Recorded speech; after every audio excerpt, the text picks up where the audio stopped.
አመስግነኝ በበሽታህ ጸጋዬ ይበቃሃል ጸጋዬ ይበቃሃል።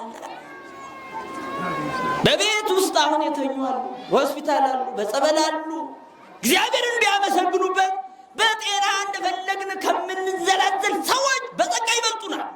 የታመሙ ሰዎች ሆስፒታል ውስጥ ስለወደቁ ኃጥአን አይምሰሏቸው። ጸበል ውስጥ ስለሚንከራተቱ ኃጥአን አይምሰሏቸው። አንዳንዱ ሰው ይህን ሁሉ እንደ ኃጢአት ስለሚቆጠር ወንጌል ማለት ብስራት ማለት ነው። ምዕመናን የሚድኑባት አጋንንት የሚያፍሩባት አያችሁ አጋንንትን የምታሳፍር ወንጌል በወንጌል ሕግ የታተመች ነፍስ በአጋንንት ዘንድ ትፈራለች።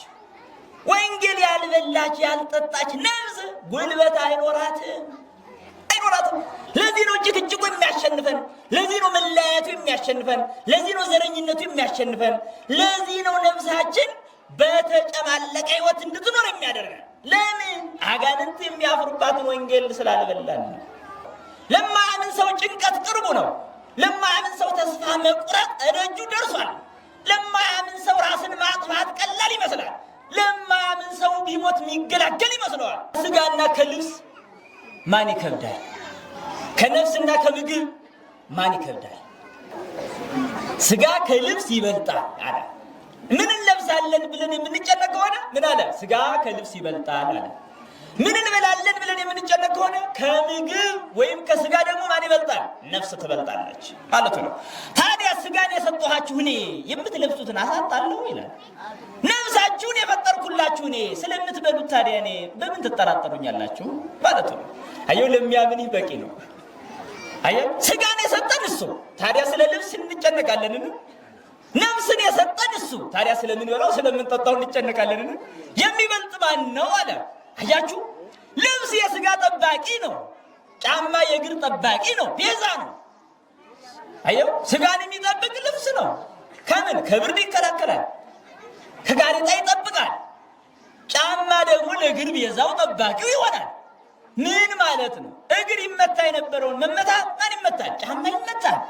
እግር ይወጋ የነበረው መወጋት ማን ይወጋል? ጫማ ይወጋል። አስተውሉ። ከጫማችሁና ከእግራችሁ ማን ይበልጣል? እግሩ ደህና ከሆነ ስለ ጫማው የሚጨነቅ ሰው አለ? ታዲያ ገላው ደህና ከሆነ ስለ ልብሱ መቀደድ የሚጨነቅ ሰው አለ? የለም ካላችሁ ስጋስ ቢታመም ነፍስ ልትጠራ አይደለምን? ታዲያ ብሎ የሚያስጨንቅ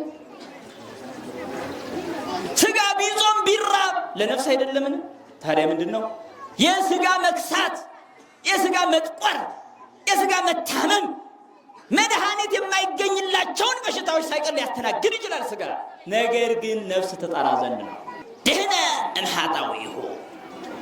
አያችሁ ሐዋርያው ቅዱስ ጴጥሮስ አባታችን እንዲህ አለ። የካህናት ሁሉ አባት ቅዱስ ጴጥሮስ ምን አለ? በስጋው መከራ የተቀበለ ሰው የታመመ ሰው አለ ምን ይሆናል? ከኃጢአቱ ዳነ። ጭፈራ ቤት ያለው የታመመ አይምሰለ፣ ጤነኛው ነው። እየሰከረ ያለው የታመመ አይምሰለ፣ ጤነኛው ነው።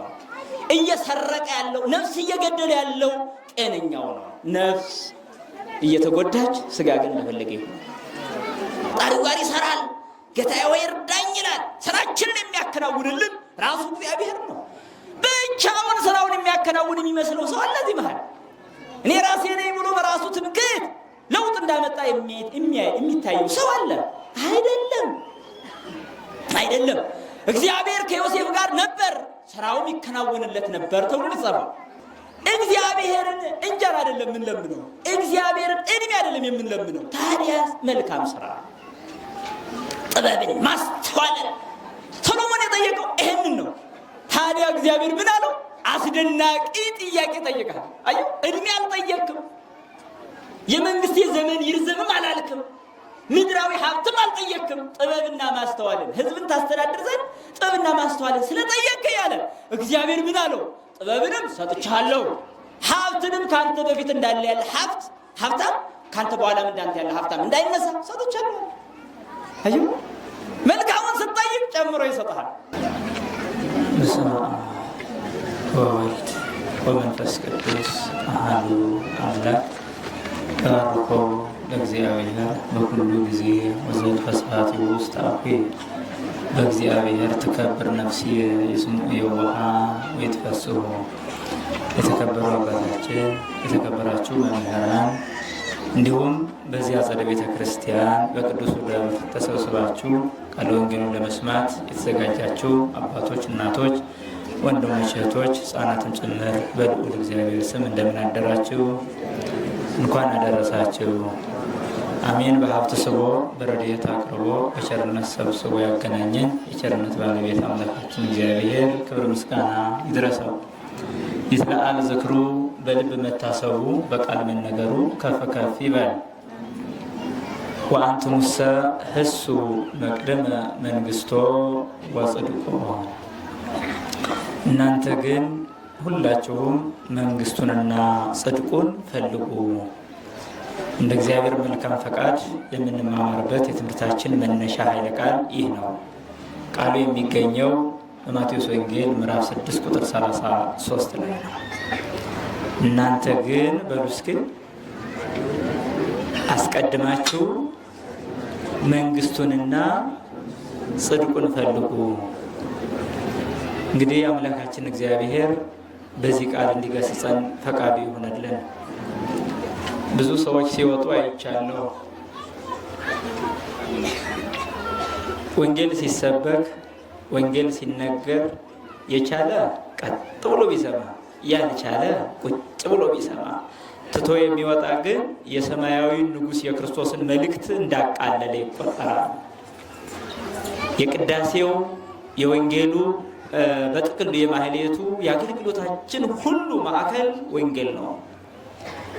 ወንጌል የሰው ልጆችን ልቡና ከጥፋት ወደ ልማት፣ ከርኩሰት ወደ ቅድስና፣ ከርስሐት ወደ ንጽህና፣ ከኃጢአት ወደ ጽድቅ የሚመልስ የሰማያዊ ንጉሳችን የክርስቶስ መልእክት ነው። ለቤተ ክርስቲያን ትልቁ ብርሃን ወንጌል ነው። ወንጌል የማይሰሙ ምዕመናን ለተኩላዎች ንጥቂያ ይዳረጋሉ። ስለሆነም ሰው ቁጭ ብሎ በሚገባ ልቡናውን ለወንጌሉ አዘጋጅቶ መቀመጥ ይኖርበታል። ወንጌል ሲነገር ደስ የማይላቸው ሰዎች ከአይሁድ የማይሻሉ ናቸው። ያኔም ወንጌልን ሲቃወሙ የነበሩ አይሁድ ስላሉ ማለት ነው። እና ወገኖቼ እግዚአብሔር አምላካችን ልቡናችንን ይመልስልን። እንግዲህ አሁን ያለንበት ወቅቱ እንደምታውቁት ዘመነ ጽጌ ነው። የእመቤታችን የቅድስተ ቅዱሳን የንጽሕተ ንጹሐን የድንግል ማርያም የስደቷ የመከራዋ የሐዘኗ የሰቆቃዋ የእንባዋ መታሰቢያ ሳምንት ወይም ወራት ነው አሁን ያለንበት። ሰማያዊ አምላክን በስጋ ወልዳ ክፋት በተሞላባቸው መሪዎች ስትሰደድ የነበረችበትን ዘመን እዚሁን እናስባለን። አንድ ክርስቲያን እዚህ ሆኖ ወደ ኋላ እዚህ ሆኖ ወደፊት ማሰብ ካልቻለ ክርስቲያን አይባልም። ወደ ኋላ ተፈጥሮን፣ ወደ ኋላ የእመቤታችን መከራ፣ ወደ ኋላ የክርስቶስን መከራ ማሰብ፣ የሰማዕታቱን ግፍ ማሰብ ነው የክርስትና ማዕከል። ወደፊት ደግሞ አዝማነ መንግስተ ሰማያትን ማሰብ፣ የዘላለምን ሕይወት ማሰብ፣ መንግስተ ሰማያት ውስጥ የሚኖረን ኑሮ ምን እንደሆነ ማሰብ፣ ከዛም ደግሞ ምረረ ገሃነምን ማሰብ። ይህንን ማሰብ የማይችል ክርስቲያን ሊሆን አይችልም። ወደ ኋላም ያስባል፣ ወደፊትም ያስባል። ወደ ኋላ ስላለፉ ጉዳዮች እያሰበ ስለኛ የተከፈለውን መስዋዕትነት እያሰበ ራሱን ያስተካክላል። ስለ ወደፊቱ ደግሞ ቀጣይ ክርስቶስ ለፍርድ ሲመጣ በቀኝ ይሁን በግራ የምቆመው ብሎ ማሰብ የግድ ነው። ምረረ ገሃነምን ጣዕመ መንግስተ ሰማያትን ማሰብ ይኖርበታል ማለት ነው። ይህን ሁሉ እንዲያስብ የሚያደርገው ደግሞ ማን ነው? ወንጌል ነው። እና ስለዚህ አሁን ያለንበት ወቅት እንደምታውቁት የእመቤታችን የቅድስት ድንግል ማርያም የስደቷን ወቅት የምናስብበት ወቅት ነው ማለት ነው። ከመጀመሪያው ጀምሮ በየሳምንቱ በየዕለቱ እየተሰበከ የሚመጣው ይሄ ነው፣ ስደቷ ነው። በዘመኑ የነበረ አንድ አላዊ ንጉሥ ወይም መስፍን ሄሮድስ የተባለ ሰው እንደነበረ፣ በቅንዓት ምክንያት ልጇን ሊገልባት እንዳሳደደ፣ ይህ ብቻ ሳይሆን ስለ አንድ ሕፃን ከ14,000 ከ4,000 ሕፃናት ያላነሱ ፍጥረታት እንዳለቁ ሕፃናቱ ያለ በደላቸው እንደተቀሰፉ እናውቃለን። ጨካኝ ሰው የማያደርገው የለምና በዚህ መልክ ከእናቶቻቸው ጀርባ እያወረደ በጠገበ ወታደር አስጨርሷል። ሕፃናት ላይ አጨዳ ገብቶ እንደነበር ታውቋል። ስለዚህ ከዛ ደግሞ እመቤታችን ልጇን ይዛ በረሃ ለበረሃ ስትንከራተት የነበረችበትን በተመለከተ አባቶች በቅዳሴም አዘክሪ ድንግል እያሉ የሚቀድሱት ነው። ድንግል ሆይ አሳስቢ፣ በመንገድ ላይ የደረሰብሽን እንባሽን፣ ሐዘንሽን፣ ጥምሽን፣ ረሃብሽን ያን ሁሉ አሳስቢ በማለት ይለምናሉ ማለት ነው። አሁን ደግሞ የደረስንበት ሚጠቷን የምናስብበት ቀጣይ ሳምንት ቅዳሜ ስለሆነ በዓሏ እዛ ላይ የመመለሳቸው ትርጉም ይነገራል ማለት ነው። አሁን ባለን ጊዜ የምንነጋገረው በዚህ ባነሳነው ርዕስ ግን መንግሥተ ሰማያትንና ጽድቅን ከመፈለግ አንጻር እኛ ያለንበትን ሁኔታ ገምግመን ክርስቶስ ደግሞ ለምን ይሄን ቃል እንዳስተማረ እንማማራለን። ጸሐፊው ቅዱስ ማቴዎስ ነው። ተናጋሪው ክብር ይግባውና አምላካችን ኢየሱስ ክርስቶስ ነው። የሰውን ልጅ ለማዳን በስጋ በተገለጠ ጊዜ የሰው ልጆች የሚድኑበትን መልእክት በስጋ አንደበት አስተላልፏል። በመለኮታዊ በባህርያዊ አነጋገር ቢሆን ኑሮ እኛ መስማት አንችልም ነበርና እኛን ያስተምር ዘንድ የሰውን ስጋ ተዋህዷል። ወደዚህ ዓለም የመጣባቸው ምክንያቶች መሰረታዊ ምክንያቶች ሁለት ናቸው። እግዚአብሔር ወደዚህ ዓለም የተገለጠባቸው ምክንያቶች፣ እግዚአብሔር ከጥንቱ ስጋ ያለው አይደለም። እግዚአብሔር ቀዳማዊ ነው። እግዚአብሔር ዘላለማዊ ነው። እግዚአብሔር ባህርያዊ ነው፣ እሳታዊ ነው። ስጋና ደም የሚባል ነገር የማይስማማለት አምላክ ነው። ነገር ግን ወደዚህ ዓለም ለመገለጥ ወዷልና አድርጎታል። የወደደውን ያደርጋል፣ ያሰበውን ይፈጽማል። ለምን ይሄን አደረግከው ብሎ የሚቃወመው የለምና በከመ ፈቀደ ይገብር ወበከመ ሐለየ ይፈጽም። የወደደውን ያደርጋል፣ ያሰበውንም ይፈጽማል። አልቦ ዘይብሎ ምን ተገበርከ ዘንተ አይሰምከ ወዘንተ ሰነይከ። ይህን ለምን አደረከው፣ ይህን እኮ አጠፋህ፣ ይህን እኮ አለማህ ብሎ የሚከሰው የሚተቸው የለውም። ስለዚህ እግዚአብሔር ሰው ይሆን ዘንድ ስለወደደ ሰው ሆኗል። መሰደድን፣ መገረፍን፣ መቁሰልን፣ መራብ፣ መጠማትን ሁሉ አስተናገደ በእኛ ስጋ በኩል ማለት ነው። ታዲያ የመጣባቸው ምክንያቶች ግን ሁለት ናቸው። አንዱ የመጣበት ምክንያት ማስተማር ነው፣ ትምህርት ነው። በመጀመሪያዎቹ ሰዎች በአዳምና በሔዋን ጆሮ የገባ የዲያብሎስ ትምህርት በሰው ባህሪ ላይ መርዝን ስለረጨ ያ መርዝ የሚነቀለው አሁንም በትምህርት ስለሆነ የመጀመሪያው ምክንያት ማስተማር ነበር የክርስቶስ ሥራ። ምዕመናን ልብ በሉ። ወንጌልን እንደ ቀላል የምታዩ ሰዎች ካላችሁ በጣም ጥንቃቄ ያሻቸዋል። ንስሐ ሳይቀር ያስፈልጋቸዋል። ወንጌልን የሚቃወሙ ሰዎች ከአይሁድ ያልተናነሰ ክህደት አለባቸው። እግዚአብሔር ሰው ሆኖ ያስተማረው ትምህርት ወንጌል ነው። እኛ መልእክቱን የምናስተላልፍ እንጂ መነሻው ምንጩ ራሱ ሰማይና ምድርን የፈጠረው እግዚአብሔር ነው። ልብ በሉ። ወንዶችም ሴቶችም ሁላችሁም፣ ትልልቆችም ትንንሾችም፣ ለሁሉም ነፍስ አጥጋቢና ሕይወት ወንጌል ስለሆነ እና የመጣበት አንዱ ትልቁ ምክንያት ትምህርት ነው። ትምህርት የሰው ልጆችን ሕይወት ይወስናል። መጥፎ ትምህርት የተማረ መጥፎ ይሆናል። መልካም ትምህርት የተማረ ደግሞ መልካም ይሆናል። ስለዚህ እግዚአብሔር መልካም ነውና መልካሙን ትምህርት ለማስተማር ወደዚህ ዓለም ተገለጠ። ምጡቅ ባህሪ ያለው እርሱ ፍንጭ የሌለን ሆነን እንድንቀር አልወደደምና ራሱን በስጋ ገለጠ። ገልጦ ዝም አላለም፣ ራሱን አስተዋወቀ። ወንጌል ራሱን ያስተዋወቀበት ማስታወቂያ ናት። ማንም እግዚአብሔርን በባህሪው አያውቀውምና በወንጌል አስተምሮ ግን እናውቅ ዘንድ ተገደደ። ስለዚህ አንዱ የመጣበት ምክንያት ትምህርት ነው፣ ወንጌል ነው። በዚህ ወንጌል ትምህርት ውስጥ ብዙ ቁም ነገሮች ተላልፈውበታል። የሰው ልጆች ከጨለማ ወደ ብርሃን የሚወጡበት፣ ከሲኦል ወደ ገነት የሚመለሱበት፣ ከደካማ አስተሳሰብ ወደ በረታ አስተሳሰብ የሚመለሱበት፣ ከአስጨናቂ ሕይወት ሰላምና ደስታ ወደ ተሞላበት ሕይወት የሚመለሱበት ትምህርት ተላልፎበታል። ወንጌልን ሁሉ ያለው ነው። ከምድራዊ አስተሳሰብ ወደ ሰማያዊ አስተሳሰብ ከፍ የሚሉበት መልእክት ተላልፎበታል። ወንጌል የእያንዳንዱ ሰው አእምሮ ወደ ፈጣሪው እንጂ ጊዜያዊ በሆነው ጉዳይ ተጨማልቆ እንዳይቀር የሚያደርግ ሰማያዊ ሐሳብ ተሰንዝሮበታል፣ ተቀምጦበታል፣ ተዘግቦበታል። የንጉሠ ሰማይ ወምድር የእግዚአብሔር ደብዳቤ ናት ወንጌል። ምድራውያን መሪዎች በሚያስተላልፉት መልእክት የሚደነቁ ሰዎች ሰማያዊው በሚያስተላልፈው መልእክት ግን ደስተኞች አይደሉም። አንዳንዶቹ ያማርራሉ፣ ወደ ኋላ ይላሉ፣ ለአይምሯቸው እንደማይመች ጭምር ይናገራሉ። ነገር ግን ይህ አይደለም ወዳጆቼ። አንድ መሪ መጣ ቢባል ስንቱ በደስታ ይሰማዋል፣ መልእክቱንም ደስ ብሎት ያዳምጣል። ወንጌል ግን የንጉሠ ሰማይ ወምድር የክርስቶስ መልእክት ነው፣ ደብዳቤ ነው፣ ይነበብ ነው። ስለዚህ አሁን የሚነበብበት ጊዜ ነው ማለት ነው እና የመጣበት አንዱ ትምህርት ነው። ልብ በሉ ወገኖቼ፣ ከእግዚአብሔር የተገኘ ትምህርት የሰውን ልጅ ወዴት ሊያሳድገው እንደሚችል አስባችኋል? ልቡናችንን ወዴት ከፍ ሊያደርገው እንደሚችል አስባችኋል? እግዚአብሔር በሥጋ አንደበት የተናገረው ቃል አሁንም በመካከላችሁ ይነገራል። አሁንም በቅዳሴው መካከል ይነበባል። ካህኑ ያነበዋል፣ ምዕመናኑ ይሰሙታል። ምን ያህል ዕድለኞች ነን!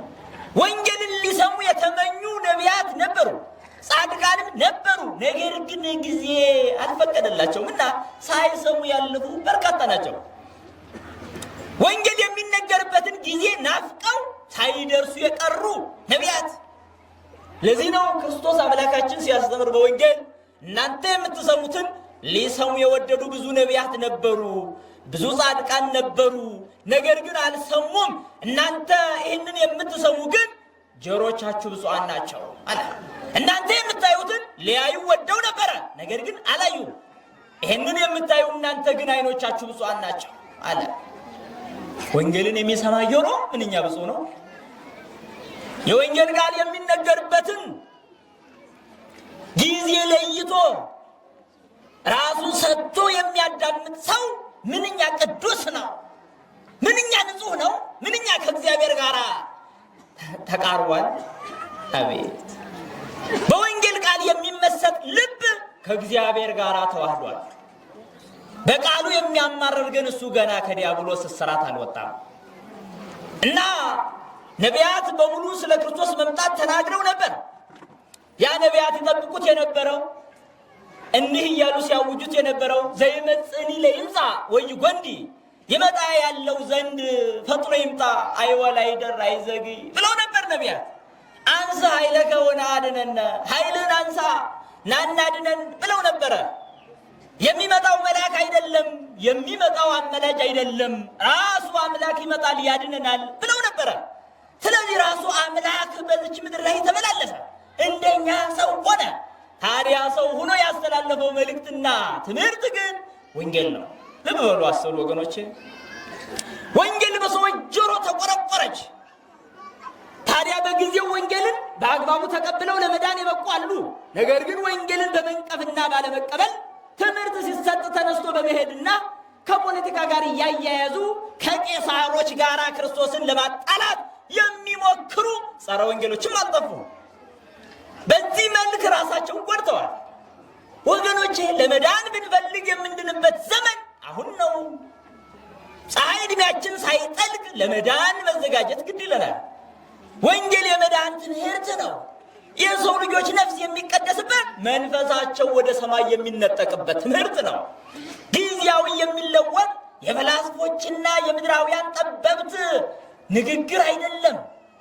ከፍ አድርጋችሁ ተመልከቱ። ወንጌል ሲሰበክ ማንም ሰው ልቡን ሊያዘጋጅ ይገባል፣ ሊንቀጠቀጥ ጭምር ይገባል እና አምላካችን ሰው ሆኖ ያስተማረው ወንጌል በጣም ሰፊ ቁም ነገርና የሰውን ልጆች ከምድራዊ አኗኗር ወደ ሰማያዊ አኗኗር፣ ከእንስሳዊ ግብር ወደ መልአካዊ ግብር የሚለውጥ ነው ወንጌል። ልብ በሉ ወገኖቼ። ጥቅሙን ግን ስንቱ ያውቀዋል? የስጋን ጥቅምማ ስላወቅን ገበያው አያልፈን፣ ስራ አያልፈን፣ ምን አያልፈን። እንደምታውቁት ወንጌል ግን ምን ያህል ገበያ እንደሆነ ብናውቅ ኑሮ መቼም አያልፈንም ነበር። እኔ ትናንትና ወዲያ እዚሁ ነኝ ታዝቤያለሁ። ይሄን አካባቢ ህዝብ ወደኛ ነው ወንጌል አለ ተብሎ የሚቀር ሰው አታገኙ። እዚህ እኔ ታዝቤያለሁ። በሚገርም መምህራን ከሸዋ ጀምረው ከመቄት ጀምረው ከጉራጌ ጀምረው እዚህ ያለውን ጉባኤ ቤት ለማየት እዚህ ያለውን ገዳም ለመሳለም ተሰብስበዋል። በዚሁ ደግሞ ምዕመናን ይማሩ ዘንድ መምህራን ተሰብስበው የሚማር ምዕመን ግን አላየው። በዚህ ሳላዝን አላለፍኩም። ልቤም ስብርብር ነው ያለ ነው። ወንጌል ሁሉም የተማረ ሆኖ ነው አልኩና ደግሞ የተማረማ ወንጌልን አይጠላም አልኩ። መልሼ ደግሞ አያችሁ የመማር ጥቅሙ ከስህተት መመለስ እንጂ መርካት አይደለም ብሎናል እኮ። መርካት አይደለም። ወንጌልን መጥገብ አይቻልም። ወንጌል በቃኝ ማለት አይቻልም። ትምህርት በቃኝ የሚል ሰው የሰይጣን በሽታ አለበት። አልዜና ትምህርት በቃኝ አያስፈልገኝም የሚል ሰው ክርስቲያን አይደለም። ከእግዚአብሔር ጋር ተጣልቷል። የእግዚአብሔር ድምፅ መስማት ሰልችቷል ማለት ነው። አያችሁ በእንዲህ አይነት የተወጠረች ነፍስ ደግሞ ልትድን አትችልም። ስለዚህ እግዚአብሔር ወደዚህ ዓለም መጥቶ ያደረገው ስራ ምንድነው ካላችሁ የመጀመሪያው ስራ ትምህርት ነው ወገኖቼ። ትምህርት ነው። ሌላ ጉዳይ እንዳላትፈልጉ የመጀመሪያ ስራ ያደረገው ትምህርት ነው። ታዲያ አሁን ለትምህርት ቦታ የሚሰጠው ማን ነው ወገኖቼ? በጣም የሚያሳፍር ጊዜ ውስጥ ነው ያለነው። የክርስቶስ ልጆች ሆነን የክርስቶስን ቃል የምንጠላበት ዘመን ጭምር ነው ያለነው። በጣም ማርያም ሰሐርየት መክፈልተ ሰናየ ዘኢያሃይል ማርያምስ ሽፍቶች የማይቀሟት ወንበዴዎች የማይነጥቋትን እድል መረጠች ያለው ክርስቶስ እኮ ለዛች ለአልዓዛር እህት ማርያም ለተባለች ሴት በጎ እድል መረጠች አለ። በጎ እድል መረጠች ያለው ክርስቶስ ምኗን ነው? ትምህርት ወዳጅ ነበረች። ወንጌል ሲሰበክ ከእግሩ ቁጭ ብላ የምትማር ነበረች። ራቅ ብላ እንኳን ትቀመጥ። የሚገርማችሁ ክርስቶስ ወንጌል ሲያስተምር እግሩ ላይ ቁጭ የምትል አያችሁ። ንብረት የሰበሰቡ ሰዎች ለሌባ ዝርፊያ ይነጠቃሉ። እንደምታውቁት የሰበሰቡትን ሁሉ ያጣሉ። ኪሳራ ይገጥማቸዋል። የተማረ ሰው ኪሳራ አይገጥመው። ምክንያቱም አጋንንት የማይቀሙት እድል ማለት ትምህርት ነው። ሽፍቶች የማይቀሙት እድል ማለት ትምህርት ነው። ይህንን የምትወድ ነፍስ ካለች የመዳን እድሏን መርጣለች እና ለዛ ነው በኃጢአት የቆሸሸውን የሰው አእምሮ ያድስ ዘንድ በትምህርት ነው ስራውን የጀመረው ክርስቶስ አምላካችን። ያን ጊዜ የተሰጠው ትምህርት ወንጌል ይባላል ወገኖቼ። ወንጌል ማለት ብስራት ማለት ነው። ምዕመናን የሚድኑባት፣ አጋንንት የሚያፍሩባት። አያችሁ አጋንንትን የምታሳፍር ወንጌል። በወንጌል ሕግ የታተመች ነፍስ በአጋንንት ዘንድ ትፈራለች። ወንጌል ያልበላች ያልጠጣች ነፍስ ጉልበት አይኖራትም። ለዚህ ነው ጭቅጭቁ የሚያሸንፈን። ለዚህ ነው መለያየቱ የሚያሸንፈን። ለዚህ ነው ዘረኝነቱ የሚያሸንፈን። ለዚህ ነው ነፍሳችን በተጨማለቀ ሕይወት እንድትኖር የሚያደርገን። ለምን? አጋንንት የሚያፍሩባትን ወንጌል ስላልበላን ነው ወገኖቼ። ማፈሪያዎች እኮ ነው የምንሆነው። የክርስቶስ የምንባል የዲያብሎስ ሰዎች እንሆናለን። በቤተ ክርስቲያን ያለን ዓለማውያን እንሆናለን። በቤተ ክርስቲያን ያለን ዓለማውያን አስባችኋል? ወንጌል ባለመሰጠቱ፣ ወንጌልን በትኩረት የሚማር ምዕመን፣ የሚያስተምር ካህን ባለመገኘቱ ምን ሊፈጠር እንደሚችል አስቡ ወገኖቼ። የመጀመሪያ ዓላማው ወንጌል ነው። ታዲያ ሲያስተምር በጣም በሚገርም ሁኔታ ያስተምረናል። በዛሬው ዕለት የተነበበውን ወንጌል ስትመለከቱ አንቀጽ እምነት ነው። ክርስቶስ ሲያስተምረን አንቀጽ እምነት ቁጭ አደረገ። ምን ማድረግ እንዳለብን በተለይ በዘመኑ የሰው ልጆች ምንም በየዘመናቸው የማይቀር አንድ ጉዳይ አላቸው። ምንድነው እሱ? ጭንቀት። ጭንቀት ከጥንት ጀምሮ በሰው ልጆች አእምሮ ውስጥ የነገሰ ነው። ከእግዚአብሔር ከተለየን ጊዜ ጀምሮ በአእምሯችን ላይ ዘልቆ የገባ ጭንቀት። እያንዳንዱ ሰው አሁንም እንኳን ቁጭ ብሎ ከጭንቀት ነፃ የማይሆን ፍጥረት አለ። ስለ ልጁ ይጨነቃል፣ ስለ ንብረቱ ይጨነቃል፣ ስለ ሀብቱ ይጨነቃል፣ ስለ ቤቱ ይጨነቃል፣ ስለ ትዳሩ ይጨነቃል፣ ስለሚበላው ይጨነቃል፣ ስለሚለብሰው ይጨነቃል፣ ስለሚኖረው ስለ ወደፊቱ ይጨነቃል፣ ስለ ስራው ይጨነቃል፣ ስለ ሁሉም ይጨነቃል። ታዲያ ክርስቶስ ይሄ ጭንቀት በነገሰበት አእምሮ ውስጥ አንድ ትምህርት አስተላለፈ። ምን አለ? ኢትተክዙኬ እንዘ ትብሉ ምንተ ንበል ወምንተ ንሰቲ ወምንተ ንትከደን። አምላክ የባህሪ አምላክ ሁሉን አዋቂ ነውና ተሰብስቦ ያለው ህዝብ በኋላም የሚፈጠረው ህዝብ በኋላም የሚነሳው ትውልድ ከዚህ ጭንቀት እንደማይድን ስላወቀ በባህሪያዊ ዕውቀቱ ስላወቀ የሚዘገይ ዕውቀት የለውምና እንዲህ አለ። ስለምትለብሱት፣ ስለምትጠጡት፣ ስለምትበሉት አትጨነቁ አለ። አያችሁ መኑ እምኔክሙ ዘይክል ወስኮ አሐደ እመተ በዲበ ቆሙ አለ። ታዲያ እናንተ ስለራሳችሁ የምትጨነቁ እስኪ አንድ አጭር ሰው ቢኖር ከቁመቱ ላይ ተጨንቆ አንድ ክንድ ቁመት መጨመር ይችላል አለ ሲያስተምር። አያችሁ ከፈጣሪ የተሰጠችው ቁመት ብቻ ናት። ረጅም ቢኖር ልጠር ብሎ ማጠር አይችልም። አጭር ሰው ቢኖር ልርዘም እስኪ እንደገሌ ልሆን ብሎ ቢለጠፍ እንኳ ቁመት መጨመር አይችልም። ማንም ተጨንቆ ቁመቱ ላይ ቁመት መጨመር እንደማይችል ማንም ተጨንቆ ቤቱን የማስተዳደር ማንም ተጨንቆ ራሱን የመጠበቅ አቅም የለውም ማለቱ ነበር። ማንም ቢጨነቅ ስለ ራሱን የመጠበቅ ኃይሉ ከእግዚአብሔር ጥበቃ የሚበልጥለት የለም። አስተውሉ። በየቤታችን የሚገጥሙ በየኑሯችን የሚገጥሙ አስጨናቂ ጉዳዮች እንዳሉ ልትዘረዝሩ ትችላላችሁ። እነዛ አስጨናቂ ጉዳዮች ሁሉ ግን ለሚያምኑ ሰዎች ግን ቀላል ናቸው። ለማያምን ሰው ጭንቀት ቅርቡ ነው። ለማያምን ሰው ተስፋ መቁረጥ እደጁ ደርሷል። ለማያምን ሰው ራስን ማጥፋት ቀላል ይመስላል። ለማያምን ሰው ቢሞት የሚገላገል ይመስለዋል። አይደለም። ክርስቶስ ሲያስተምር እንዲህ ነው ያለ።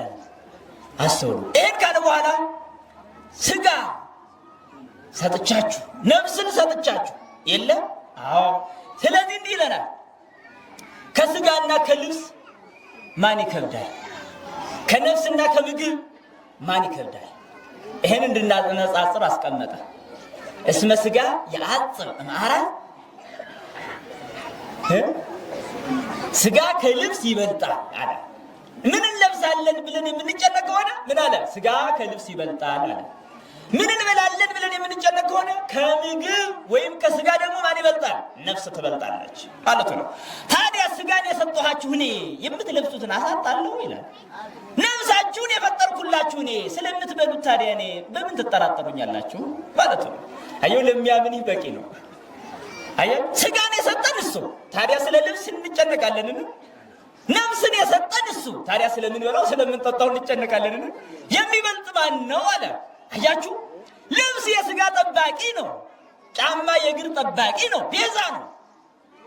አየው፣ ስጋን የሚጠብቅ ልብስ ነው። ከምን? ከብርድ ይከላከላል፣ ከጋሬጣ ይጠብቃል። ጫማ ደግሞ ለእግር ቤዛው ጠባቂው ይሆናል።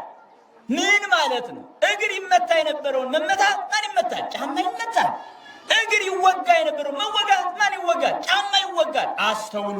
ከጫማችሁና ከእግራችሁ ማን ይበልጣል? መልስ ቀላል። አየው፣ ምን ያህል ከወንጌሉ ቃል ጋር እንዳላችሁ ለማስታወስ ያክል ነው መጠየቃችሁ። ከእግርና ከጫማ ማን ይበልጣል አላችሁ? እሺ መልሱ። ከእግርና ከጫማ ምን አላችሁ? እግር ይበልጣል። እግር ይበልጣል አይደል? እሺ፣ ጫማን ለእግር ነው፣ እግርን ለጫማ ነው የምንጠቀመው።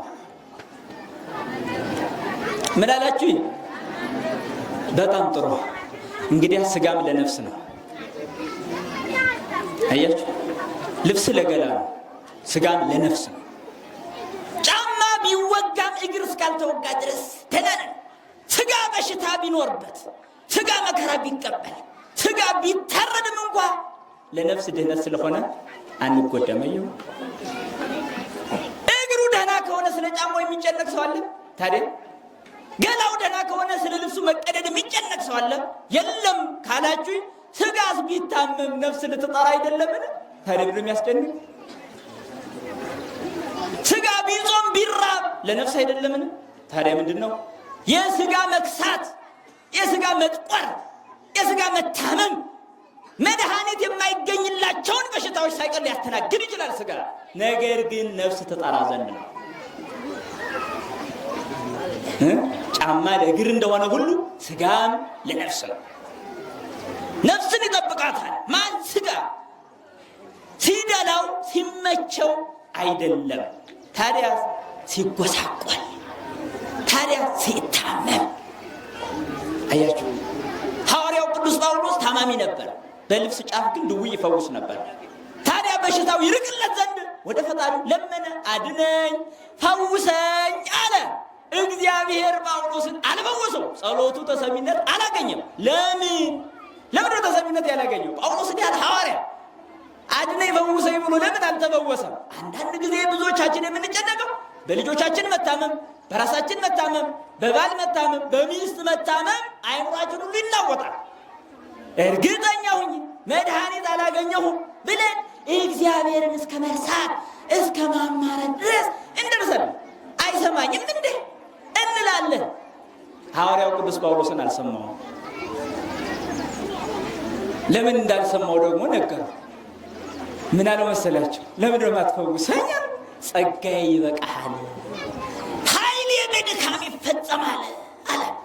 ጸጋዬ ይበቃሃል ማለት ታመህ በምታደርገው ትዕግስት የምታገኘው ጸጋ አለ አለ። ሳታማርር አመስግነኝ በበሽታህ፣ ጸጋ ይበቃሃል፣ ጸጋ ይበቃሃል። በቤት ውስጥ አሁን የተኙ አሉ፣ በሆስፒታል አሉ፣ በጸበል አሉ። እግዚአብሔርን ቢያመሰግኑበት በጤና እንደፈለግን ከምንዘላዘል ሰዎች በጸጋ ይበልጡናል። የታመሙ ሰዎች ሆስፒታል ውስጥ ስለወደቁ ኃጥአን አይምሰሏቸው። ጸበል ውስጥ ስለሚንከራተቱ ኃጥአን አይምሰሏቸው። አንዳንዱ ሰው ይህን ሁሉ እንደ ኃጢአት ስለሚቆጠር ጸጋ ይበቃል አለ። ወገኖች ኃይሌ በድካም ይፈጸማል ማለት የእግዚአብሔር ኃይል የሚገለጠው በእኛ ውስጥ ባለ ድካም ነው ማለት ነው። ስለዚህ ስጋችን የነፍሳችን ቤዛ ይሆናል ማለት ነው።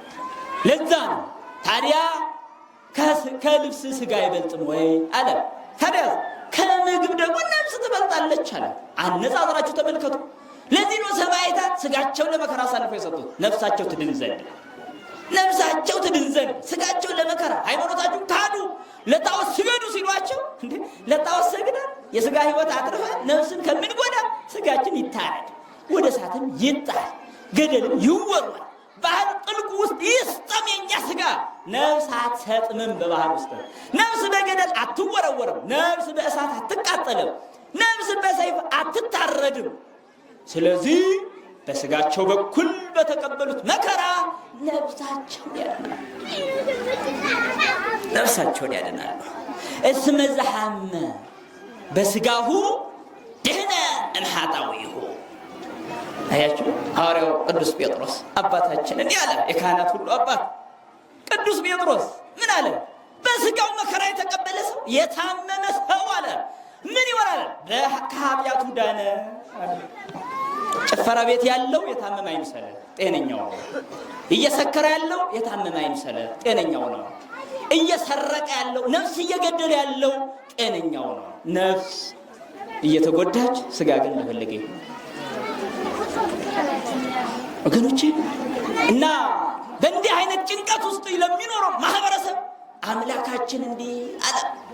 ማን ነው ከእናንተ ተጨንቆ ቁመቱ ላይ ቁመት የሚጨምረው? ታዲያ ይህን ማድረግ የማትችሉ ከሆናችሁ ስለ ሁኔታው ለምን ትጨነቃላችሁ አለ። ኢትተክዙኬ አለ፣ አትጨነቁ አለ። ይህን ካለ በኋላ ብለ ነጽሩ አዕዋፈ ሰማይ፣ የሰማይ ወፎችን ተመልከቱ፣ አይዘሩም አያጭዱም አለ። ይገርማችኋል። አይበሩም ግን አይልም። ይገርማችኋል። አይ ወፍ አይዘራም አያጭድም ግን ይበራል ምግብ ፍለጋ።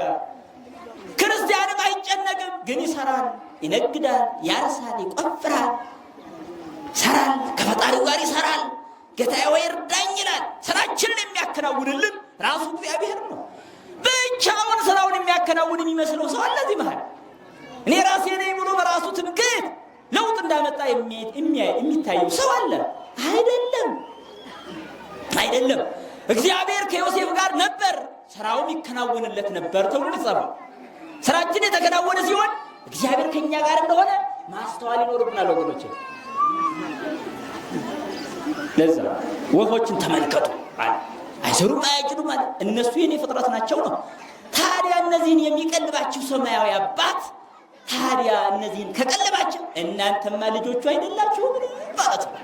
እያነጻጸረ እኮ ነው። ወፎች የእግዚአብሔር ልጆች አይደሉም፣ የእግዚአብሔር ፍጥረቶች ናቸው። እንስሳት የእግዚአብሔር ልጆች አይደሉም። በምድር ላይ የሚሳበው ትል በሙሉ የእግዚአብሔር ፍጥረት ነው፣ ልጁ ግን አይደለም። ታዲያ ትሎችን የሚመግብ እግዚአብሔር የእኛን ልጆች አይመግብን? እኛን አይመግብ? በአርአያው በመልኩ የፈጠረን እኛን ይረሰናል ነው። አየው እንዲህ ካለ በኋላ ምን አለ? በጣም ይገርማቸዋል። የምድር አበባዎችን ተመልከቱ አለ። ደግሞ ዝቅ አድርገን የሚገርማቸው ከወፎች ተነስቶ ወደ አበቦች አደረሰ። እሺ ተውት ወፎቹን አለና ደግሞ ነፍስ ስላላቸው እኮ ነው ልትሉ ይሆናል አለ። በደመ ነፍስ የፈጠርኳቸውን ወፎች አንስቼላችሁ ነበረ። ነገር ግን ወፎችም እኮ ፍጥረቱ ናቸው ብላችሁ ብታደንቁ ከሆነ እሺ የምድረ በዳ አበባዎችን ተመልከቱ። አያችሁ ሪው ጥጊያተ ገዳም ዘከመ ይልህቁ እንዘ ይጻሙ ወይ ይፈትኑ። የምድረ በዳ አበባዎች ምን ሰርተው ነው እንዲህ አይነት ማማር የተሰጣቸው? እንዲህ አይነት መወደድ ሞገስ ተሰጣቸው? ምን አድርገዋል? ይህንን አበባ ለመልበስ እጽዋት ምን ሰርተዋል? ቆፍረው ነበር? ደክመው ነበር? አልደከሙም አለ። አይፈትሉም አለ። ግን የሚያምር ልብስ ይሰጣቸዋል እጽዋት። አያችሁ ተወዳጆች ሆይ አስተውሉ፣ ልብ በሉ። አበባዎችን ተመልከቱ አለ። በጣም ዝቅ አደረገን። በየትኛው ንጽጽሩ ራሱ ወፎችን ተመልከቱ ብሎ ነበር። በደመ ነፍስ የሚንቀሳቀሱ ወፎችን አየን። እሺ ብለን አስተዋልን። ደግሞ ዝቅ አደረገና ምን አለን? አበባዎችን ተመልከቱ አለ። አበባዎች እንደሚያምሩት ምኑ ነው? ገዳማቱ በእጽዋት፣ እጽዋቱ በአበባዎች፣ አበባዎች ደግሞ መወደድን ተላብሰዋል። ይህንን መወደድ ከየት አገኙ አለ? ወናሁ ሳይረ ገዳም ዘዮም ሀሎ ወጌሰመ ይትወደ ውስተ እቶነ እሳት ወዘከመ ያለብሶ እግዚአብሔር። ይገርም እኮ ነው። አሁን አብሮ የምታዩት አበባ ነገ ግን በፀሐይ ቃጠሎ የሚጠፋ እንዲህ የሚያምርበት ከሆነ አለ እግዚአብሔርም እንደዚህ አድርጎ የሚያለብሰው ከሆነ አለ ይህንን አበባ እናንተማ እምነት የጎደላችሁ ምንኛ ትበልጡ ነበር። ከዛፉ እናንተ እምነት የጎደላችሁ አለ። እንዲህ ካለ በኋላ ምን ይላል መሰላችሁ? ይህን ሰሎሞን ጥቀ ይለብሰ እምኩሉ ክብሩ ከመአሃዱ እምሉ ወለለት ይው ንጽጽር ሲያመጣ እኮ በዓለም ላይ እንደ ሰሎሞን ያለ ሀብታም እንደ ሰሎሞን ያለ ጥበበኛ አልተነሳም። በሚገርም የመጀመሪያ ወደ እግዚአብሔር ያደረገው አቀራረቡ ለየት ያለ ጥያቄ ያለው ሰው ነው ሰሎሞን። ጥያቄው ራሱ በ12 ዓመት በመንግስት ላይ የተቀመጠ ሰው ነው። ጥያቄውም እንደ ልጆች ያለ ጥያቄ አልነበረም። ትልቅ ሰው እንኳን የማይጠይቀው ጥያቄ ለእግዚአብሔር አቀረበ። ምን ላድርግልህ አለው እግዚአብሔር። ምን ጠየቅ? ጥበብ ስጠኝ። ይገርማችኋል። አሁን እኛ ብዙዎች ባለሽበቶች ብንጠየቅ ብለን ነው የምንመልሰው። እንጀራ ስጠኝ፣ እድሜ ጨምር ነው ልንል የምንችለው። እርግጠኛ ሁኜ የምጠይቅ ምን ነግራችሁ አይደለም። እግዚአብሔርን እንጀራ አይደለም የምንለምነው፣ እግዚአብሔርን እድሜ አይደለም የምንለምነው። ታዲያ መልካም ስራ፣ ጥበብን፣ ማስተዋልን ሰሎሞን የጠየቀው ይህንን ነው። ታዲያ እግዚአብሔር ምን አለው? አስደናቂ ጥያቄ ጠይቀሃል። አየሁ፣ እድሜ አልጠየቅም፣ የመንግስቴ ዘመን ይርዘምም አላልክም፣ ምድራዊ ሀብትም አልጠየቅም። ጥበብና ማስተዋልን ህዝብን ታስተዳድር ዘንድ ጥበብና ማስተዋልን ስለጠየቀ ያለ እግዚአብሔር ምን አለው? ጥበብንም ሰጥቻለሁ፣ ሀብትንም ካንተ በፊት እንዳለ ያለ ሀብታም ካንተ በኋላም እንዳንተ ያለ ሀብታም እንዳይነሳ ሰጥቻለሁ። አዩ መልካሙን ስጠይቅ ጨምሮ ይሰጣል። ስለዚህ ሰሎሞን ጥበብን ቢጠይቅ፣ እስኪ ወገኖቼ አሁን እንዲያው ትዳር ያላችሁ ስለ ትዳራችሁ መጽናት ነው የምትጠይቁ። ባል የሚለምነው ሚስቱን እንዴት እንደሚይዝ እንዴት እንደሚንከባከብ ይለምናል። ጥበብ ይለምናል። ሚስት ባሏን እንዴት እንደምትይዝ ትለምናለች። ይህ እኮ ጥያቄ ሆኖ ይቀርባል። ታውቃላችሁ፣ እንደ ውሻ ስትናከሱ የምትኖሩት እኮ ስለማትጠይቁ ነው። እንደዚህ እኮ ነው። እግዚአብሔር እኮ ይጠየቃል። ባል የሌላት ባል ስጠኝ፣ ባል ያገኘች ደግሞ ባሌን እንዳከብር አድርገኝ። ይኸው ጥያቄ ሆኖ ይቀርባል እኮ። እርግጥ ጸሎት ዝርዝር ጥያቄ ማቅረብ ላይሆን ይችላል። ምክንያቱም የልብ ግንኙነት ስለሆነ ሰው ከእግዚአብሔር ጋር ልቡ ከተገናኘ የጸሎት ዝርዝር ጥያቄ የለም። ይገርማቸዋል። የልባችን ቅስም ስብራት በቂ ይሆናል። በበጎ ሕሊና መመላለስ በቂ ይሆናል። ምክንያቱም እግዚአብሔር በእኛ ውስጥ ያለውን ዝርዝር ጥያቄ ስለማያውቅ አንድ ሁለት ብለን የምናቀርበው አይደለም። ነገር ግን እኛ እንድንጠይቅ ስለሚፈልግ ብቻ እናቀርባለን። የምናስበውን ከማሰባችን አስቀድሞ ያውቃል። የምናደርጋቸው ነገሮች እኮ በሱ ዘንድ የታወቁ ናቸው። አስቀድሞ ከእናታችን ማህፀን ጀምሮ እኮ ያውቀናል። የማንታወቅ ሰዎች ነው የምንመስል በእግዚአብሔር ዘንድ። በየትኛዋ ሰዓት ምን እንደምንሰራ በእግዚአብሔር ዘንድ ታውቋል። አያችሁ። እና ይህን ሰሎሞን ጠቀሰ። ምን አለ? ከዚህ ሁሉ ክብሩ አለ እንዳንድ አበባ እንኳን ለበሰም አለ። ለምን? ሰሎሞን ቢለብስ ጥበበኞች የሰሩትን ልብስ ነው የለበሰ ነው። አየው፣ በወርቅ በብር የተቆጠቆጠ ግምጃ ይለብስ ነበር፣ ግን የራሱ አልነበረም። አያችሁ፣ የራሱ አልነበረም ማለት ገዝቶ ይለብስ ነበር ነው። እኛ የለበስናቸው ልብሶች እኮ የራሳችን አይደሉም፣ ገዝተን ነው ማለት ከውጭ የሆነ ነገር ነው ማለት ነው። አበባ ግን ከራሱ ነው። እጽዋት ከራሳቸው ይለብሳሉ፣ ቦክ ያደርጋሉ ከራሳቸው። ስለዚህ ሰሎሞን እንደ አበባ አልተገኘም፣ እንደ እንጨቱ ጋር ነው የተገኘው። ሰሎሞን እንዲህ አልለበሰም ማለት ለምን? አበባዎቹን አደነቀ። እነዚህን እንደዚህ ማለብሳቸው ከሆነ ለእናንተ ልብስ ምን ቁም ነገር ነው ማለት ነው። እኔ አባታችሁ አይደለም ማለት ነው እግዚአብሔር። ታዲያ በዚህ ባህል የሚጨነቅ ማን አለ? እስከ ከእናንተ ግን እግዚአብሔር አባቴ ነው ብሎ የሚጨነቅ ሰው ማን አለ እንዴ? ባለስልጣን አባቴ ያለው እንኳን ኮርቶ እየሄደ እዚህ ምድራዊ ባለስልጣን፣ ነገ የሚሞት ባለስልጣን አባቴ ያለው፣ የወረዳ አስተዳደሩ የዞኑ እኮ የኔ ዘመድ ነው የኔ ወደ እንዲህ ብሎ እንኳን የሚመካ ሰው አለ። መካት እግዚአብሔር ልጅ በመሆን ነው። እስኪ አስቡ። ወይ እግዚአብሔርን ክደነዋል ነው ክደነዋል። አባታችን አይደለህም ብለነዋል እንዴ? ብለነው ይሆን? እንደዛ ከሆነ ያስፈራል። እንደዛ ከሆነ እንጨነቃለን። እንደዛ ከሆነ ተስፋ የለንም። እግዚአብሔር አባቴ ነው ብላ የምታምን ነፍስ ግን ጭንቀት የለባትም፣ ፍርሃትም የለባትም። ምክንያቱም እግዚአብሔርን ብቻ ነው የምትፈራ። ከዛ ውጭ ታንክ ቢንጋጋ የዓለም ረሃብና ጦርነት ተደራሩ ቢመጣ እግዚአብሔርን የምትፈራ ነፍስ አትፈራ። ለምንድነው ታውቃላችሁ? እግዚአብሔርን መፍራት ቀድሟታል። ማንኛውንም በውስጣችን ያለውን ቦታ ለእግዚአብሔር ከሰጠን ሌሎቹ ራሳቸውን አውቆ ቦታቸውን ይዘሉ። አያችሁ፣ የኩ መጀመሪያውን ቦታ ለእግዚአብሔር ስለማንሰጥ ብዙ ነገር እኛ ላይ ቦታ ይፈጥራል፣ ቤት ይሰራል፣ ጎጆ ይሰራል ማለት ነው። መጀመሪያ እስኪ እግዚአብሔርን ጎጆ እንስራ በልባችን ውስጥ እና ሰሎሞን እንደነዚህ እንኳን ለበሰም ብሎ አበባዎችን ሳይቀር አነጻጽሮ ነገረን። ይህን ካለ በኋላ በጣም የሚገርም ነገር ይነግረናል። አያችሁ፣ እንዲህ አይነት ምድራዊ ነገርማ የምትፈልጉ ከሆናችሁ አለ ወደ ዝንቱ ሰው ሁሉ አሕዛብ ዓለም ዘአፋ ያሐስስሙ አለ። እናንተ የምትፈልጉት ጉዳያችሁ ልብስ ከሆነ፣ ጉዳያችሁ ምግብ ከሆነ፣ ጉዳያችሁ መጠጥ ከሆነ ይህንም አሕዛብ ሲፈልጉት የለም። ከኔ ያልተወለዱ አሕዛብ እኔ የፈጠርኳቸው ግን ከኔ ያልተወለዱ እኔ ካዱ አረመኔዎችም እኮ ይፈልጉታል። ሸፍታ ወንበዴም እኮ ልብስ ይፈልጋል። ሸፍታ ወንበዴም ምግብ ይፈልጋል። አሕዛብ ያልተጠመቀውም እኮ ምግብ ይፈልጋል። ስለዚህ አሕዛብም የሚፈልጉት ነገር ነው የምትፈልጉት አለ። እንዲህ ካለ በኋላ ወለክሙ ሰየአምር አቡክሙ ሰማያዊ ከመ ኩሉ ይትፈቀድ ለክሙ። አያችሁ፣ ይህ ሁሉ ለእናንተ እንደሚያስፈልግ አለ ሰማያዊ አባታችሁ እኮ ያውቃል አለ። ልብስ እንደሚያስፈልግ ያውቃል አለ። ምግብ እንደሚያስፈልጋችሁ ያውቃል አለ። እግዚአብሔር ምግብ እንደሚያስፈልገን ካወቀ እኛ ታዲያ በዛ ምን እንጨነቅለን? ለምን እንጨነቃለን? እንደሚያስፈልገን ያውቅ የለ እንዴ? ከዛ ምንችለውን እንሰራለን፣ በረከቱን ይሰጠናል። አለቀ። አትጨነቁ። በዚያ ላይ ልባችሁ ውስጥ ቀዳሚ ነገር አይሁን ይሄ ማለቱ ነው። ቀዳሚ ሆኖ የሚያስጨንቃችሁ የሚያሳስባችሁ አይሁን ማለቱ ነው። ሰማያዊ አባታችሁ እንደሚያስፈልጋችሁ ስለሚያውቅ ማለት ነው። እስኪ አንተ ጥያቄ ልጠይቃችሁ። ወለዳችሁ፣ እሺ፣ ለልጃችሁ ጡት እንደሚያስፈልግ ታውቃላችሁ አይደል? በቃ አለቀ። በቃ ልብስ እንደሚያስፈልግ አውቃችሁ ነው የምትገዙ። እሱ ጸልዮ ነው ወደ እናንተ። ሕፃን ልጅ አሁን ልብስ አልብሱኝ ብሎ ነው በርዶኛል ብሎ ነው እንደሚያስፈልግ አውቃችሁ አይደል የምትገዙ አይደል እንዴ? ወተቱን ፍትፍቱን የምትሰጡ እንደሚያስፈልግ አውቃችሁ አይደል? በቃ እኛ ክፎች ስንሆን ለልጆቻችን እንደምናውቅ ከሆነ እግዚአብሔር ማይ ቸራባት አይደል? ቸራባት እግዚአብሔር ለኛ እንደሚያስፈልግ ላይ ያውቅ ነው። እውቀቱ ይባህል፣ ቸርነቱ ይባህል። እኛ እኮ እውቀታችን የጸጋ ቸርነታችን የጸጋ ከሆነ አያችሁ፣ ሌላው የከፋን እንኳን ለልጆቻችን ደግ ነው ብሎ ይገርማችሁ።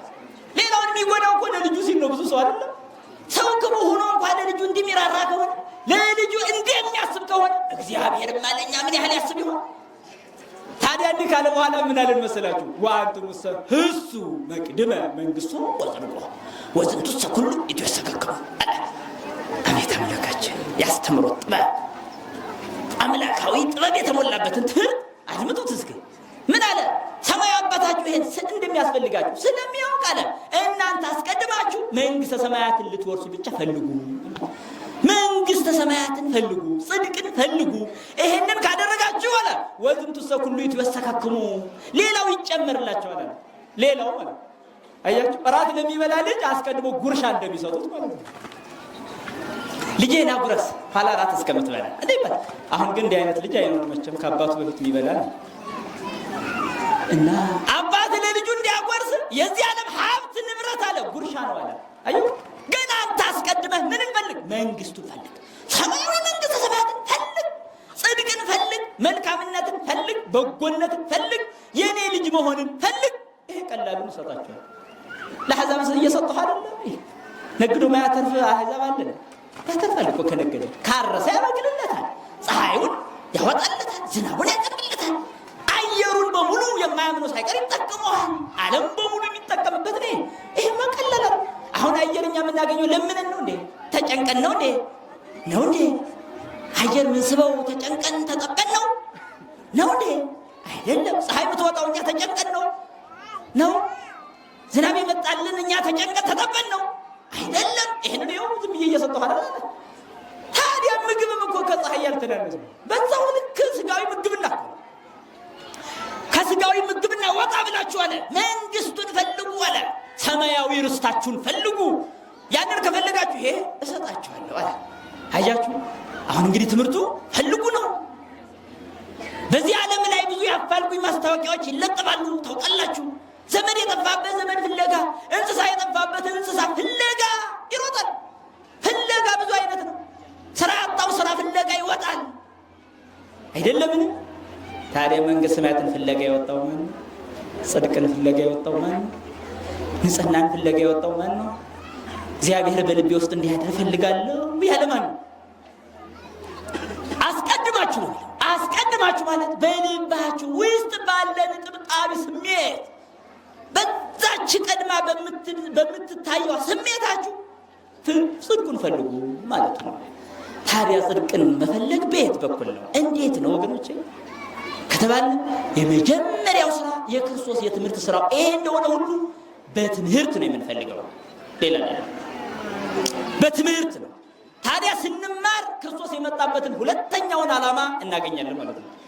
ሁለተኛው ክርስቶስ በዚህ ዓለም የተመላለሰበት ድህነት ነው። ሰውን ማዳን፣ በመስቀል ተሰቅሎ ማዳን ነበር። ከዚህ በኋላ ግን ድንግል አትፈጠርም።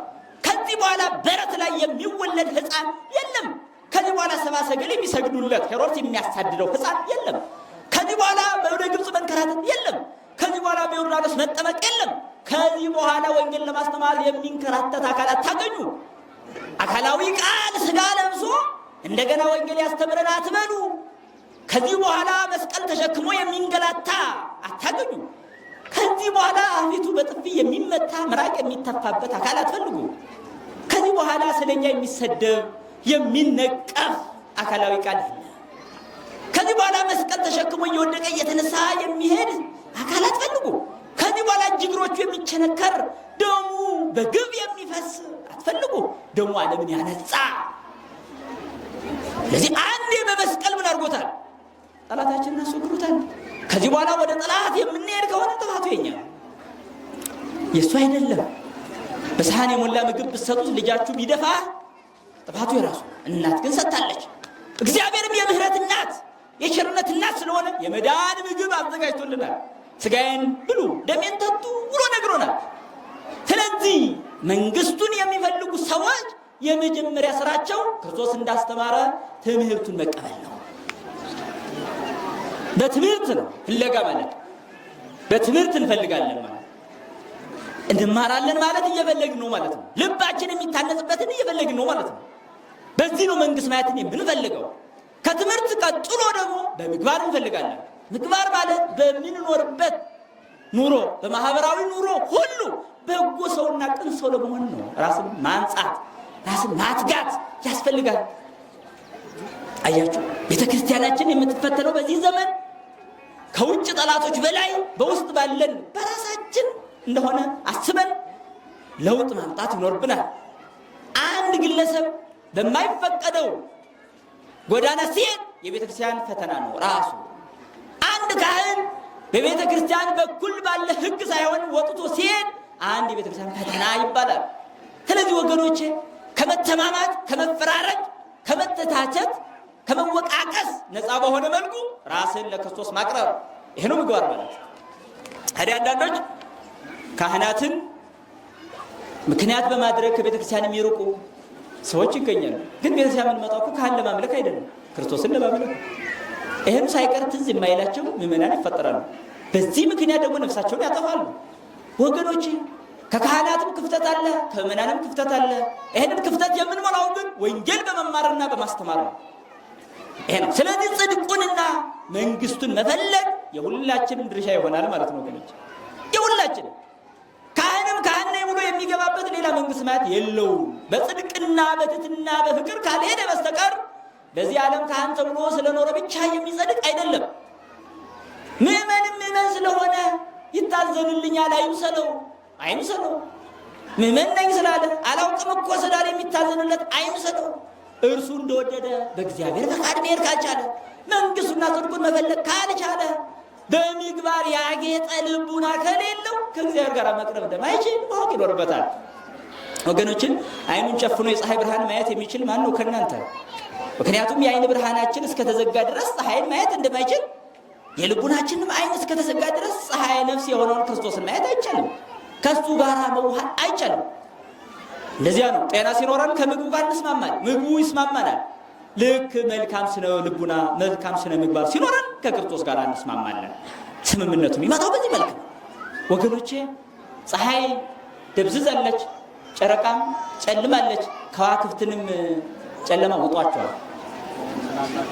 በጠፈር ላይ እንዲያበሩ የተፈቀደላቸው ፀሐይ፣ ጨረቃ፣ ከዋክብት ብርሃናቸውን አጥተዋል። በዚህ ምክንያት በጨለማ የምንድበሰበስ እንዳንሆን ምንም ቢሆን እንኳ በከዋክብት መካከል የምታበራ ኮከብ ማናት ከእናንተ መካከል? ፀሐይ ያልኳችሁ አባቶች ናቸው። ጨረቃ ያልኳችሁ ካህናት ዲያቆናት ናቸው። ከዋክብት ያልኳችሁ እናንተ ናቸው። ጠፈር ያልኳት ቤተክርስቲያን ነው። ስለዚህ ወገኖቼ አስቀድመን ምንን መፈለግ? መንግስቱንና ጽድቁን መፈለግ ይኖርብናል።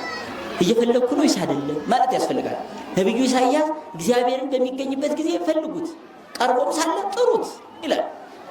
አያችሁ፣ ይሄ ነው። መዝሙረኛው ዳዊትም በሚገርም ወለሰ ያሐስሱ ወለ እግዚአብሔር የተጸነሱ ሁሉ ሰናያት፣ እግዚአብሔርን የሚፈልጉ ሰዎች ምን አላሉም ይላል። ምንም ከበጎ ነገር ተቸግረው አያውቁም ይላል። አያችሁ፣ ተቸግረው አያውቁም። ቀጥታ እግዚአብሔርን የሚፈልግ ልቡና ብቻ ይኖራል። ፍለጋ ማለት እሱ ነው። መንግስቱን መፈለግ ማለት እግዚአብሔር መፈለግ ነው። እግዚአብሔር ሆይ ካንተ ርቅ ያለው አቅርበኝ፣ ወደ ራስ ሳበኝ። አያችሁ፣ ሳበኝ ማለት ያስፈልጋል። ጸሎታችን ይሄ። አለበለዚያ ቅዱሳን አባቶቻችን በሰሩት ብቻ እየተመካን በዚህ ህንፃ አድናቆት ብቻ አድናለሁ ብሎ ማሰብ በራሱ ጅልነት ነው። አይደለም። ቃል ኪዳን ባለበት ቦታ የረከሱ ሰዎች ሊቀመጡ ይችላሉ። ኢየሩሳሌም አይሁድ ይኖራሉ እኮ እንዴ! አንዳንዱ ሰው በዚህ ተዘልሎ የሚኖር ይመስለኛል። አንዳንዱ ሰው አይደለም። ልባችን መታነጽ አለበት። አያችሁ፣ ድንጋዩ ታንጾ መመስገኛ ከሆነ የእኛ ልብ ታንጾ የእግዚአብሔር ማደሪያ ሊሆን ይገባል። ይሄ ነው ለቅዱሳኑ ክብር ይገባል። ለእኛ ይህንን ሁሉ ዓለም የሚያየውን ቅርስ ሰጥተውን አልፈዋል። እኛ ደግሞ ራሳችንን ለእግዚአብሔር መንግስት መስጠት ይኖርብናል። አለበለዚያ ቅርስ በሆነበት ቦታ ላይ አደገኞች ሆነን እንኖራለን። በተቀደሰው ቦታ የረከሰው ይቆማል ተብሎ ተጽፏል። አዎ፣ በተቀደሰው ቦታ የረከሰው ቁሞ ባያችሁ ጊዜ አንባቢው ያስተውል ይላል። በተቀደሰው ከተማ ጭፈራ ቤት ይኖራል እኮ እዚህ። በተቀደሰው ከተማ ማጭበርበር ይኖራል እኮ፣ ብልጣ ብልጥነት ይኖራል እኮ እዚህ። በተቀደሰው ከተማ በዚህ ዘማዊነት ሰፍቶ ይኖራል። በዚህ ግብረ ሰዶማዊነት ሰፍቶ ይሆናል። አይታወቅም። በተቀደሰው የረከሰው ቁሞታ ያላችሁ ወገኖቼ፣ ካህናቱም ቅዳሴውን በንጽህና አድርጉት። በንጽህና ዲያቆናቱ በንጽህና፣ ምዕመናኑ በንጽህና። ይሄ ነው ታዲያ ይህንን ሁሉ ንጽህና እንድናገኝና የበለጠ መንግስቱ እንድንፈልግ የሚያደርጉን ጉባኤ ቤቶች ላይ አይናችሁን አትኩሩልን፣ አትኩሩልን። እዚህ ላሊበላ ጉባኤ ቤት አለ የለም? መጽሐፍ ቤት አለ የለም? አለ አይደል? ይገርማቸዋል። ከተመሰረተ 23 ዓመቱ ነው። እኔ ማስተምርበት ሰቆጣ ወለ ከተመሰረተ 7 ዓመቱ ነው። አሁን ብታነጻጽሩ አይገናኝም። ለምን? የራሱ የሆነ የተሟላ ማደሪያ ያለው የኔ የራሱ የሆነ አቅም አለው፣ ግንባታ አለው። እዚህ ግን አይቻለ የለም። ተማሪው የሚበላው የለም። እያየው ነው። በሸዋጣ አያስፈልግም። ጉባኤ ቤትን ካረዳችሁ መምህራን አታገኙ። አሁን ደስ ብሏችሁ ይሆናል ስናስተምራ። የሚገርም ተርበናል። ሚያየን አተን አሁን በዚህ የሚማሩት ሚያያቸው የለም። ጉባኤ ቤቱ ማደግ አለበት። የራሱ ማደሪያ በሚገባ ዝግጅት ላይ መሰራት መቻል አለበት። ምዕመናኑ ማየት አለባቸው። አንዳንድ ሰው ደግሞ እንዲህ አይነት ሲመጣ ሁሉ ወይ ለሰበካ ጉባኤ ለሌላ ነው የሚሰጠው። የለም እኛ ሰበካ ጉባኤ አይደለም ይረዳል። ማነው ህዝቡ አስተማርነ እዚህ ከሆነማ ታዲያ አለ አይው ጥቅሙን አወቀ። ሄዶ ይጎበኛል፣ ያያል። ምን እንረዳችሁ ይላል። አንድ ኩንታል መግዛት ለጉባኤ ቤት ቀላል አይመስላችሁ? ለምሳሌ እኔ ጉባኤ ቤት ደቀ መዛሙርት የሚያስተምረው በሙሉ ህዝብ ነው፣ ራሱ ምዕመኑ። እኔ አንድ ተማሪ እችላለሁ ይላል። 5 ዓመት ከብሎ የሚያስተምር ምዕመን ታገኛላችሁ። ይሄ ምዕመኑ ሲገባው ነው የሚያደርገው። ጉባኤ ቤቶችን ካልጠበቅን ቤተ ክርስቲያንን ማህፀን አልባ እያደረግናት ነው። ቆራቢ ልጆች እንዲኖሩን የሚያቆርብ ካህን ሊኖር ይገባል። ካህን እንዲኖር ጉባኤ ቤት ያስፈልጋል። መሰበክ አለብን አይደለ? ከጠማማ አስተሳሰብ ለመመለስ ወንጌል ይዘራ፣ ቅዱሳንም ይፍሩ። ወንጌል ተዘራ፣ ቅዱሳን አፈራ አይደለ? ስለዚህ ቅዱሳን እንድትሆኑ ቅዱሳን የሚያደርገውን ወንጌል የሚሰብኩ ያስፈልጋሉ። ተባካን የሚፈጠሩት ጉባኤ ቤት ነው። የጉባኤ ቤትን ጥቅም እስካላወቅን ድረስ ፈተናችን ገና ይቀጥላል። ገና። ስለዚህ በዚህ ዓለም አቀፍ በሆነ ትልቅ ቦታ ጉባኤው ግን ከሌሎች ያነሰ ሆኖ አይቼዋለሁ። ለምን? ያየሁትን ሳልናገር ስለማደድ ነው። በጣም ምግብ የላቸውም፣ ማረፊያ የላቸውም፣ ምን የላቸውም። አይደለም መጽሐፍ ቤት እንደዚህ አይደለም። መታችሁ ማየት ትችላላችሁ። እንደዚህ አይደለም። መጽሐፍ ቤት ዩኒቨርሲቲ ነው ሆነ ያለበት። የምን ኮሌጅ ብቻ ዩኒቨርሲቲ፣ ዓለም አቀፍ እውቀት፣ ፍልስፍና፣ የስነ ልቡና እውቀት የሚተነተንበት መሆን መቻል አለበት መጽሐፍ ቤት። እስከዛ ድረስ የሚያደርገው ደግሞ ምዕመኑ ሲደግም ነው። አሁን ትንሽ እንቅስቃሴ ጀምሯል። አሁን መምህር ሳሙኤል የጀመሩት ጥሩ ነው። እኛንም የጠራው እሳቸው ነው። እናንተ አልጠራችሁ። ጠርተውና ጉባኤን ይውልና መጣ እያየን ያለን። በነገራችን ላይ ህዝቡ በራሱ ማህበራት የሉም እንዴ? አላችሁ? ካላችሁ ይሄ ነው ስራችሁ እኮ። ታዲያ ሌላ ምን ነው ስራችሁ? እኮ ይሄ ነው። ማህበራት ካሉ ስራችሁ ጉባኤትን መደገም ነው። ምዕመናን የሚችለውን ሁሉ ማውጣት። ሰንበት የለም እኮ ስራው እኮ ይሄ ነው። በአንድ ሰንበት አንድ ተማሪ ማስተማር ይቻላል። ቀላል። ይሄን ማደራጀት ይኖርባችኋል ምዕመናን። እና መንግስቱና ጽድቁን አስቀድማችሁ ፈልጉ ማለት ይሄን ስንሰራ የሚመጣ ነው ማለት ነው። እዛ ነው እንግዲህ ስጋው ብንቀበል ደስተኞች ምን ሆነ ለመዳን የምንዘጋጀው ማለት ነው። እኔም ተናግሬያለሁ። ተናግሮ ከማጥፋት እናንተም ሰምታችኋል። ሰምቶ ከማጥፋት ይሰውራል። ይቆይ።